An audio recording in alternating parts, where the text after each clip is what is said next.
एक गांव में एक नाई अपनी पत्नी और बच्चों के साथ रहता था। नाई ईमानदार था, अपनी कमाई से संतुष्ट था। उसे किसी तरह का लालच नहीं था। नाई की पत्नी अपने पति की कमाई हुई आय से बड़ी कुशलता से अपनी गृहस्थी चलाती थी।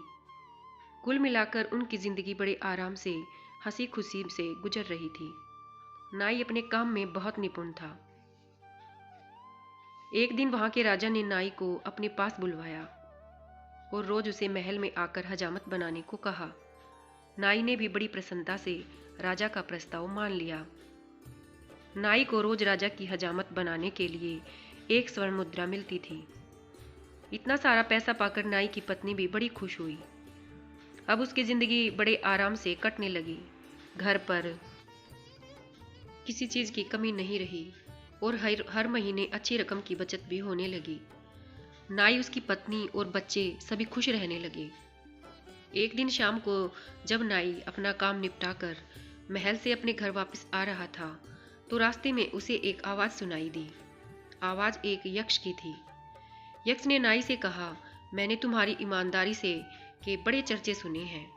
मैं तुम्हारी ईमानदारी से बहुत खुश हूँ और तुम्हें सोने की मुद्राओं से भरे 7 घड़े देना चाहता हूँ। क्या तुम मेरे लिए मेरे दिए हुए घड़े लोगे? नाई पहले तो थोड़ा डरा, पर दूसरे ही पल उसके मन में लालच आ गया और उसने यक्ष के दिए हुए घड़े लेने का निश्चय कर लिया।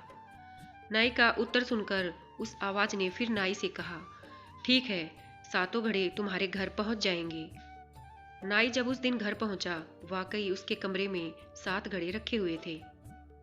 नाई ने तुरंत अपनी पत्नी को सारी बातें बताई और दोनों ने घड़े खोलकर देखना शुरू किया। उसने देखा कि 6 घड़े तो पूरे भरे हुए थे, पर 7वां घड़ा आधा खाली था। नाई ने पत्नी से कहा, कोई बात नहीं, हर महीने हमारी बचत होती है, वह हम इस घड़े में डाल दिया करेंगे। जल्दी ही यह घड़ा भी भर जाएगा और इन 7 घड़ों के सहारे हमारा बुढ़ापा आराम से कट जाएगा। अगले ही दिन से नाई ने अपनी दिन भर की बचत को उस 7वें घड़े में डालना शुरू कर दिया। पर 7वें घड़े की भूख इतनी ज्यादा थी कि वह कभी भी भरने का नाम ही नहीं लेता था। धीरे धीरे नाई कंजूस होता गया और घड़े में ज्यादा पैसे डालने लगा, क्योंकि उसे जल्दी से अपना घड़ा भरना था।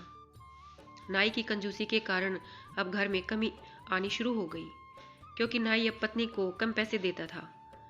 पत्नी ने नाई को समझाने की कोशिश की, पर नाई को बस एक ही धुन सवार थी, 7वां घड़ा भरने की। अब नाई के घर में पहले जैसा वातावरण नहीं था। उसकी पत्नी कंजूसी से तंग आकर बात बात पर अपने पति से लड़ने लगी। घर के झगड़ों से नाई परेशान और चिड़चिड़ा हो गया। एक दिन राजा ने नाई से उसकी परेशानी का कारण पूछा। नाई ने भी राजा से कह दिया कि अब महंगाई के कारण उसका खर्च बढ़ गया है। नाई की बात सुनकर राजा ने उसका मेहताना बढ़ा दिया, पर राजा ने देखा कि पैसे बढ़ने से भी नाई को खुशी नहीं हुई। वह अब भी परेशान और चिड़चिड़ा ही रहता था। एक दिन राजा ने नाई से पूछ लिया कि कहीं उसे यक्ष ने 7 घोड़े तो नहीं दे दिए हैं। नाई ने राजा को 7वें घड़े के बारे में सच सच बता दिया। तब राजा ने नाई से कहा कि 7 घड़े यक्ष को वापस कर दो, क्योंकि 7वां घड़ा साक्षात लोभ है, उसकी भूख कभी नहीं मिटती। नाई को सारी बात समझ में आ गई। नाई ने उसी दिन घर लौटकर 7 घड़े यक्ष को वापस कर दिए। घड़ों के वापस जाने के बाद नाई का जीवन फिर से खुशियों से भर गया था।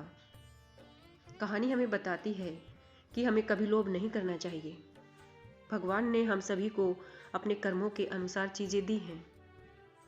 हमारे पास जो है, हमें उसी से खुश रहना चाहिए। अगर हम लालच करें तो 7वें घड़े की तरह उसका कोई अंत नहीं होता। इस कहानी का अंत हो सकता है, लेकिन परंतु आपके जीवन की शांति बिगड़ने के कारणों में से सबसे बड़ा कारण है लोभ। शांति से बैठकर सोचिएगा, अन्यथा इसे एक कहानी समझकर जाने दें। धन्यवाद।